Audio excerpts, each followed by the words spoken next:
नमस्कार। आज का पॉडकास्ट रोज जैसा नहीं है। आज मेरे साथ मेरा दोस्त पेंगुइन बैठा है, लेकिन वो पुरानी चमक नहीं है। क्यों? पेंगुइन, तुमने अपना परिवार, अपने हजारों साथी छोड़ दिए और इस सुनसान बर्फीली वादियों में अकेले चले आए।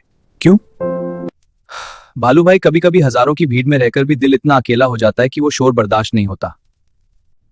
भालू भाई, मेरे साथी सब एक जैसा सोचते हैं, एक ही रास्ते पर चलते हैं, पर मैं थक गया था। तो तुम सुकून की तलाश में यहां आए हो? मैं ये जानना चाहता था कि अगर मैं भीड़ से अलग हो जाऊं तो क्या मेरी अपनी कोई पहचान है? एक दिलचस्प सवाल है। इन सुनसान पहाड़ों में जब हवा चलती है तो वो सिर्फ मेरा नाम लेती है। वहां अंटार्कटिका में मेरी अपनी कोई आवाज नहीं थी, सिर्फ भीड़ का शोर था। लेकिन वो तो तुम्हारा अपना खून है, तुम्हारा घर है। अकेले इस ठंड में रहना तो मौत को दावत देना है। क्या उन्होंने कुछ कहा तुमसे? नहीं, उन्होंने कुछ नहीं कहा। शायद वही तकलीफ थी। वहां सब साथ हैं, पर कोई किसी को देखता नहीं।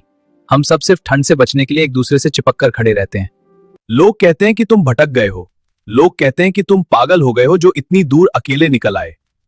भटका वो होता है जिसे घर जाना हो भालू भाई।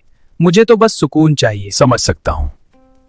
मैंने अपने माँ बाप की आंखें देखी थीं जब मैं निकल रहा था। उनकी आंखों में आंसू नहीं थे, सिर्फ हैरानी थी।